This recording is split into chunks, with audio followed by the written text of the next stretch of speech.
welcome to another Fireside Chat, our book talk. Book talk. And this is kind of fun for us to do. It's not something that kind of gotta carve it out of the day, but it's totally worth it and exciting. Who knows? Maybe it will turn into more things. I guess we'll see if Molly is right. Ooh. Shout out. Today we are kind of now going to go a little more succinctly instead of randomly picking one just out in the middle of nowhere. We're going to go back to 1 and 2. Yep. Or just one. Just one. Just one. And then the next two time will be we'll two. do next time. Yeah. So there's your cliffhanger. But we'll just talk about 1 a little bit today. First, what is 1? So again, it is and Liam, you're right for making that mistake, quote unquote, because as we said, these principles are not linear, and really the way these principles work is one with the other. So principle 1 is challenging the status quo. Principle 2 is getting clear with yourself, and you can't challenge the status quo without being clear with yourself, and then you can't be clear with yourself if you're not challenging the status quo. So they're like interdependent. Well, all the principles are really interdependent, but in these interviews, we will break down each principle so that the viewers and the readers and the people could understand what we're talking about.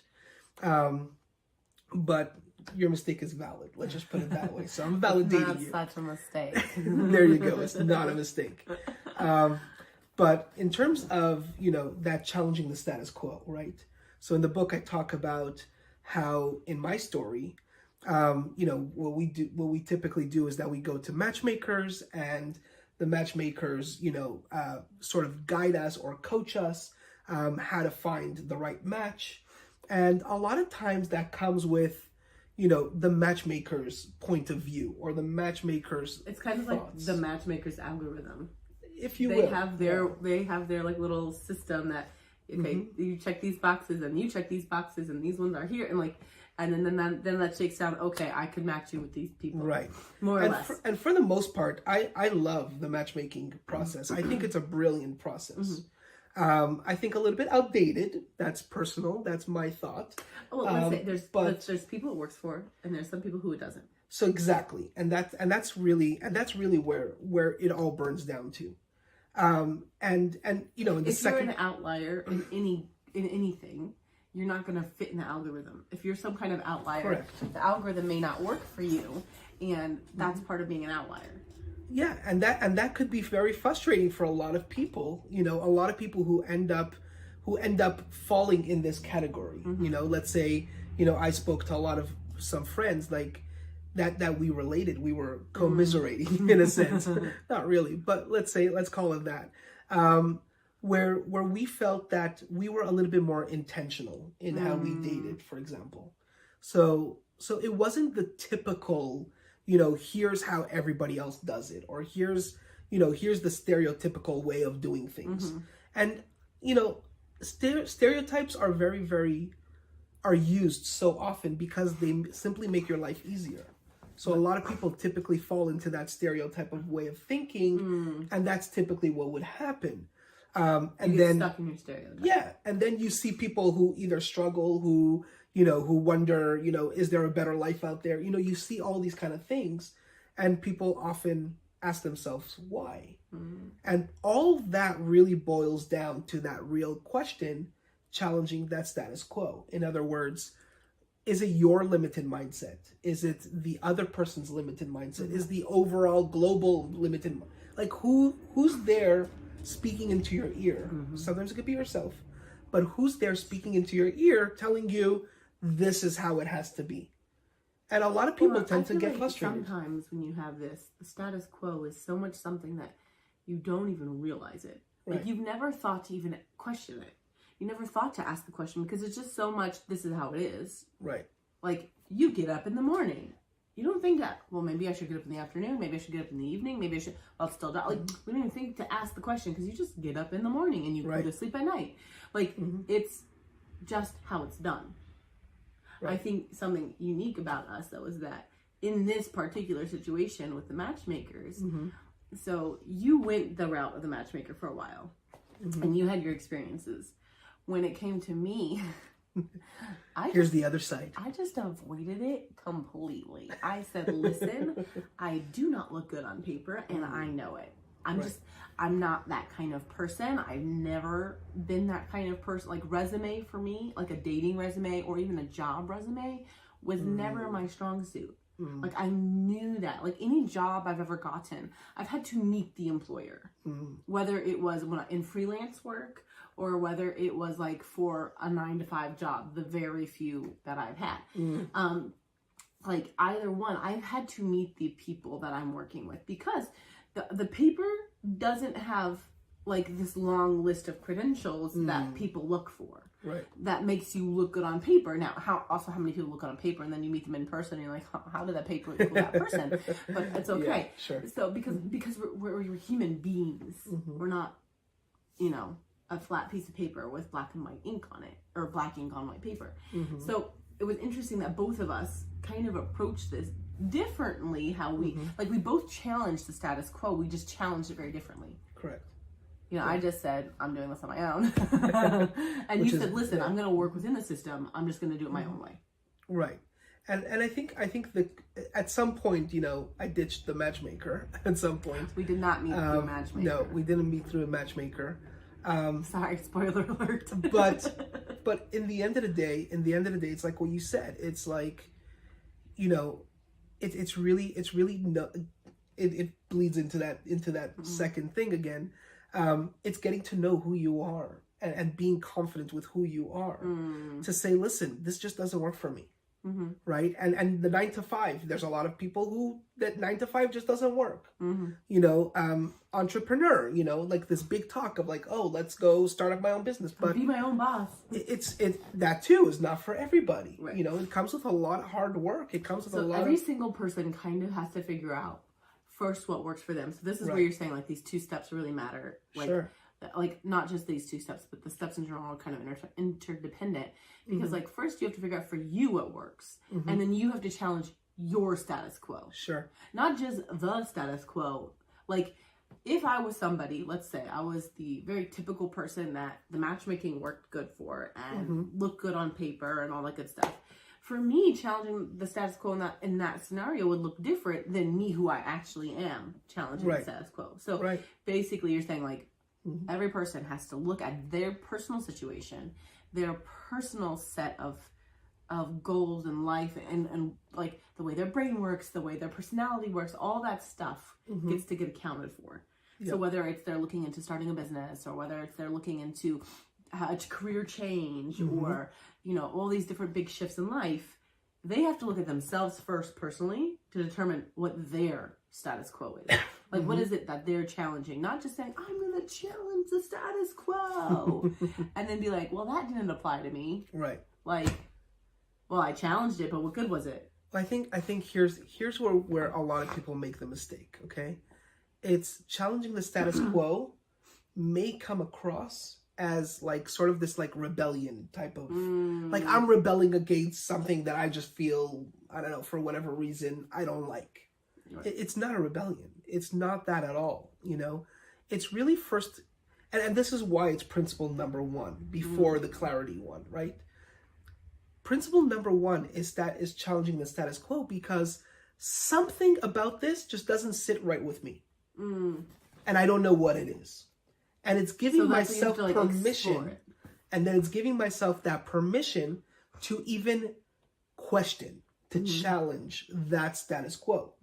Maybe my mind tells me, oh, I need to work 9-to-5 and I have to have X amount of dollars, as a salary, because here's the value that I bring, and because I want to live in this city or something like this. This is the lifestyle I want. Now you get that job. Okay, you get that $100,000 job, and you get that job that pays all the benefits, and you get that job, and then you're living in the city that you want to live, and then you're still not fulfilled at work. And you got everything that was on your checkbox, the recruiter got everything you asked for, whatever it was, but you're still not happy. So a lot of people would be like, well, why am I not happy? Or they would just fall into this rut of like, well, I just have to be happy because, well, I have the job I wanted. So, but challenging the status quo is sometimes saying, maybe what I had in mind was not the right idea. Mm. And that's why these principles, they work at every given moment. So when I was dating, So you have to after every woman that I dated, I would go back and reevaluate. Okay, so what about that didn't work out? What about that was not matching? What I thought I wanted and what I looked for in a woman perhaps wasn't. And I had this consistency of always challenging that status quo, which will bring me to the second principle, getting more clear with who I am. Every time I'm learning more about myself, more and more and more and more every single time. So basically, whatever that dream that you're in pursuit of, you have to be asking yourself on a regular basis, okay, is this what I want? Am I seeing the results that I want? Right. Okay, if I'm not, what could I do to change it? It's kind of like that quote. I think it's an Einstein quote. Now I can't remember because it just literally flew out my head.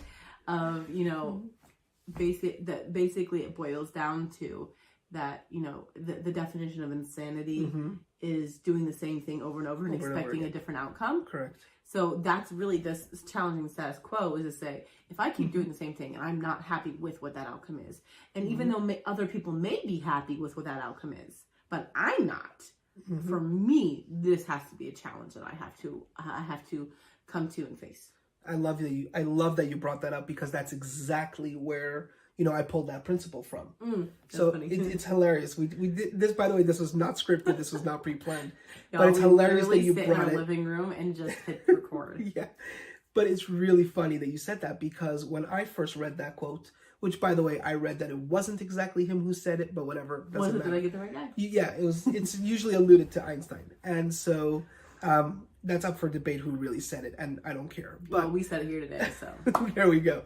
But when I heard that, I said, well, I'm not going to be that mouse running in that circle, that whatever, that hamster wheel. Yeah, I'm not going to be that guy. If it doesn't work once, I'm going to challenge why that didn't work. That's exactly where the principle comes from. Challenging that status quo is asking yourself more than just, oh, well, it didn't work today, it might work tomorrow. Because that's typically what goes in a person's mind. No, for sure. The one who says, oh, I'll just keep on trying. No. If it didn't work once, now challenge that. Figure out what about that didn't work. Tweak it up and then try it again. Yeah. This reminds me of one time, so I was walking to work one morning. I had missed my buses, and so I had it physically changed my route to work. I missed one bus, and so it physically meant I had to get a different bus, and I had a different drop-off place. Sure. And so then I had to walk a different way than I normally would. Whatever. It took what was my normal routine, my rat wheel. Yep. Of I wake up at this time, I get on this bus, I show up to work, I open up, I this, I that, and that. And then this one day, it totally changed up my routine by one bus stop and one bus. And it was enough that I was got to this thinking and going, am I really living the life I want? Am I really, is this all life is? Right. Is this just the moment you got that shift or that disruption? That physical disruption gave me the space for this mental clarity, actually. Sure. And I think about that moment often, because that was this big shift for me. We actually probably met about 2 months later. Oh, wow. Or something, a month later. I'd already heard about you, but we hadn't met yet. And I had this shift of is this really am I really only going to do this for the rest of my life? And this is my fulfillment? Right. And I was in an okay job. I wasn't in a fantastic job. I hated my job. I was very busy in life at that time. I was doing a lot of things. I was spinning a lot of plates. But it was just this moment of am I really fulfilled? Right. Am I I don't even take the time to think, because I'm so busy.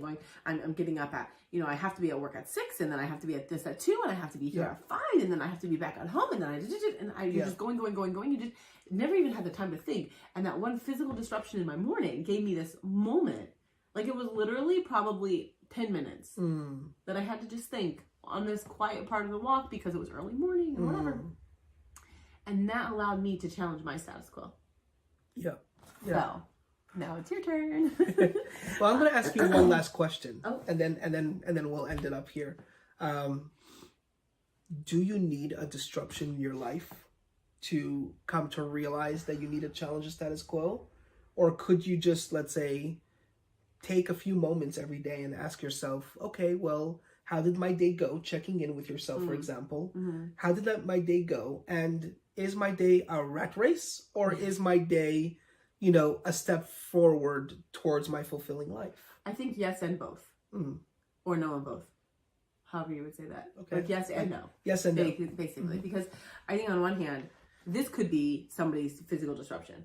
Just this, 15-minute video. Yeah. Could be somebody's disruption. Of like, I haven't even thought to ask myself if this is what I really want from life.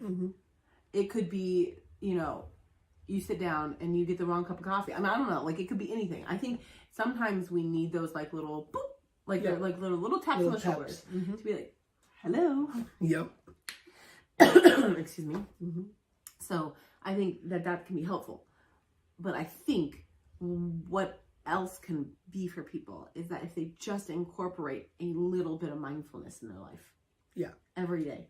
It's definitely something in the past, I would say, 3 to 4 years, I've become better at asking myself after interactions, even with people, did I enjoy that interaction? Is this a person I want to have more to do with in my life? Or, nah, maybe not. I tend to be a very people person, so I was never really somebody who asked myself that, because I was just like, it's people! It's fun! Yes! Where's my book now? I know, it's like we balance each other that way. I know. And but now, like, I take, like, no, my time is very valuable. Sure. And is this a person, do I want to give them, I mean, we talked about this a little bit in mental real estate too, which we should drop the link below for that, because that also plays into this a little bit of like, is this a person that I spend a lot of time with, or a little bit of time with? Are they a 1? Are they a 3? Like, where are we at? So I think that this could be, these 10 principles. I don't need a physical disruption that says, oop, life needs a shift, or like a catastrophe to happen in your life. I don't think those are necessary. Sometimes we get to a point that that's necessary. Sure. That I think it happens to us because we didn't take the time to be mindful before that. Right. Like, for example, I am sick right now because I've had a month of crazy, a lot of holidays, a lot of going, a lot of doing, and I did not give my body the proper rest. Right. So my body at some point just says, I can't do it anymore, and you will rest. You don't have a choice. Yeah. So I think that these physical disruptions can happen in our life more because we don't take the time to be mindful. Right. But if we take those in the evening, okay, this is what I did today in pursuit of such and such dream, whatever your impossible dream is. And if you take that minute or two, it doesn't have to be long. Think about it in the shower. I don't know. Yep. No, I didn't like that result. I didn't like that outcome. That's my status quo that I've got to challenge. I don't think you have to have a physical disruption. I think they're helpful because sometimes they're like, they're that little like, when you're like a kid and you're biking with like your cousins, and I am not telling this from any experience whatsoever, but you would be like, like stick the little stick in the wheels of the spokes of the bike. Okay, like sometimes you can do it and make the noise, so you're like cute, but then you like a little bit more just because you want to give them a little bit of fun. Yeah. I grew up with boy cousins, so we liked trick biking. We had lots of ramps in my grandparents' backyard. Oh gosh. Yes, it was lots of fun. And so I feel like that can be that physical disruption of like you're on that rat wheel and it's just going. Because there became moments when I was in that rat wheel that I recognized I was in the rat wheel. And I said, I'm just so busy. I can't even take the time to think about it. Yeah. And I could see it. And then when I would go, like if I took like vacations, I think could be good for this. Because they take you out of your normal. And I remember like going on a vacation and looking back at like my friends and coworkers and going like, do they even realize like life is passing, time is still going, and they say they want XYZ goal, but they have done nothing different from now and 2 months from now to change their pursuit of that dream. So I think it's definitely something that's very easy to get caught in the rat wheel, and that's when you need that stick to go into the rat wheel and be like, whoa, hold on, I'm on the rat wheel. I didn't even realize I was on it. Sure. I think sometimes that physical disruption. And I couldn't agree more. And that's actually one of the downloadables, by the way, that people get with our, with our program for the level of success. One of the things is, having that having that check-in. Either it's with yourself or it's with your team in your business or, you know, whatever it is that the reason why you're here today. One day I want to have a shirt that says check-ins. Just do it. I love it. Because they're so important. They really are. And if you don't take the time to check in with yourself and just like with yourself, with your spouse, with your family, with your business, with all that like ripple effect out from you, you don't even really know what's going on. Yeah. And I think you're right. You don't need that, you know, that stick in the wheel. You don't have to have that. No. Sometimes it's the stick in the wheel and sometimes it's a stick on the head, you know. But, you know, it is sometimes the case. Yeah. And that's when people say, oh my gosh, I need a book like for the love of success just to like tell me how, because I'm so frustrated, you know. Sense of all this crazy. So that sometimes happens, yeah. But it doesn't have to be that way. And sometimes you just need to be like, well, okay, where am I in my business? Where am I in my life? Where am I, you know, am I finding that ideal spouse that I want? Right. Does he or she exist? You know, you know, all these different things. That is already right there, challenging the status quo. Yeah, you're asking yourself the question, you know? Yeah. And that's where it all begins. It begins with asking the question, okay? And it begins with starting with yourself. Yeah, and asking, am I where I need to be? Am I getting what I want? I think also asking yourself, and then starting am I doing actions that are getting me where I need to be? Well, yeah, that's definitely, yeah. Because it's not do the actions that you're contemplating them first. You have to think about them. You have to like plan them. That idea of like if you fail to plan, you plan to fail. Basically, like. Well, that's already principle 3. Oh, I'm jumping ahead. Sorry. Okay, well, we need to say goodbye for today. Yes. And we will catch y'all another day and another principle and another time. Another there you go. Principle number 2 coming to you next. So, how to get clear. How to get clear. So today was all about challenging the status quo. So definitely a fun one. Yep. We'll Thank see you y'all next time. Showing up. See you then. Bye. Bye.